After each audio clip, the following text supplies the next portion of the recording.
नमस्कार. ड्रायव्हित भावमध्ये आपल्या सर्वांचं स्वागत आहे. आता हे साहेब बोलतात की बाटलीमध्ये पेट्रोल मिळत नाही. एक आपल्या शासनानं काहीतरी त्याचं काय असेल रिझन, म्हणून त्यांनी बंद केलं ना बाटलीत पेट्रोल द्यायचं. पहिला हा व्हिडिओ बघा, ते काय बोलतात ते पहिला आहे का, नंतर आपण बोलू. पेट्रोल पंपचा एक नवीन रूल माहीत झाला का? तुमच्या गाडीचं पेट्रोल संपलं तर तुम्हाला बॉटलमध्ये पेट्रोल भेटणार नाही. आणि पेट्रोल पंपावर आल्यावर हे सांगतात का आम्हाला द्यायचा अधिकार नाही आहे.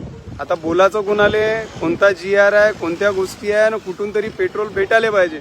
मदत होणार कशी आहे? आता माझ्या गाडीचं समोर पेट्रोल संपलं आहे आणि पेट्रोल भेटून नाही राहिलं आहे. CNGवर होती गाडी, असं वाटलं CNG चालू आहे पण पेट्रोलवर चालू होती. आता पेट्रोलच संपलं, काय करावं? कोणता GR आणला रे बाबा, सांगा तरी आम्हाला. पूर्वी 25 वर्षापूर्वी 20 वर्षापूर्वी ना बाटलीमध्ये पेट्रोल मिळायचं, पण आता नाही मिळत का? तर बाटलीत पेट्रोल दिल्यानंतर काही लोकांनी त्याचा चुकीच्या जागेवर वापर केला. म्हणजे अशा काहीतरी पेपरमध्ये बातम्या छापून आल्या होत्या. नाही ठिकाणी ज्याची गरज इंधन आहे ते गाडीचं, त्यांनी जिथे गरज नाही तिथे ते वापरलं. त्याच्यामुळे त्याच्यावर बंदी आणली. हे साहेब बोलतात की कधी माझी गाडी CNG आहे, कधी CNG संपून पेट्रोलवर आली. तर माझं त्यांचं काय, आपण तुम्हाला सांगितलं ना, आपण ट्रोल करत नाही.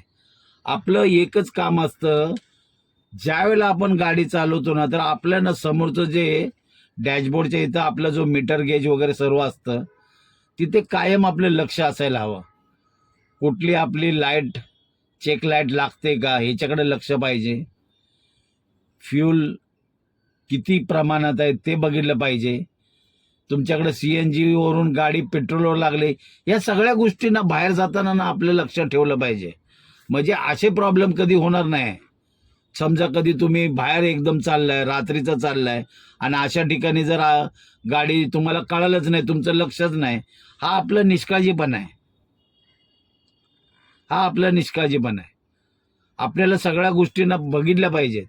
आपल्याकडे पेट्रोल किती आहे आणि आपण किती लांब चाललोय, आपल्याबरोबर फॅमिली आहे, तर ह्या गोष्टी सगळ्या आत्मसात करायला हव्या.